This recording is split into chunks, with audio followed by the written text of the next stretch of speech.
I mean, look, when it comes to ASML, again, everything is driven by CapEx. And when I say CapEx, it's really coming from the foundry guys like TSMC, like Samsung.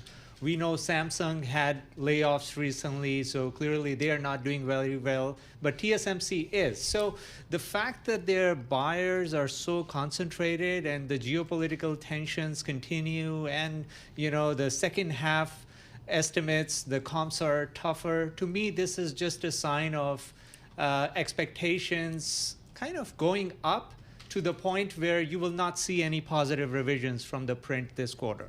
And that's what happened with ASML. Expectations had gone up, and they didn't surprise to the upside. So we could expect the same from others. The magnitude of the miss on the orders versus the estimate seemed huge to me. Yes. Is that typical or not typical? Like when they miss, they really miss? Well, so that comes down to how semis typically is. When you go back to prior cycles, when these companies miss, they miss big. We have seen that with Micron. We have seen that with some of the other names. But in the case of ASML, the secular drivers are intact. When you think about, every foundry looking to use their machines, looking to go to, smaller nodes, TSMC actually doing very well. So they are their largest customer. And when you think about, how well TSMC has done in terms of their AI revenue, I don't think they are cutting back CapEx, but it's always about that incremental buyer when it comes to these semi companies, especially the ones that are reliant on CapEx spend.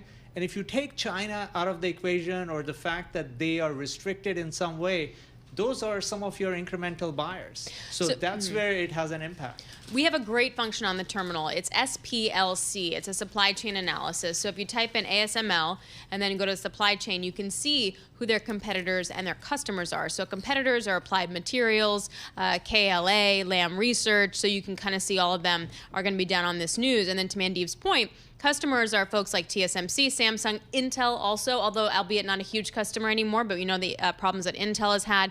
Semiconductor manufacturing, Micron, so watch that stock. SK Hynix, am I saying that right? Hynix, that's on the memory side. Yep, and then you have Global Foundries as well.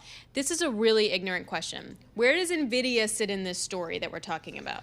Well, NVIDIA is sort of the first derivative. So if TSMC is not buying machines from ASML, that means they are not expanding their supply for the latest CoWoS packaging and the foundry side in terms of manufacturing NVIDIA's chips. So TSMC determines what kind of capacity expansion they are looking for 2025 and beyond.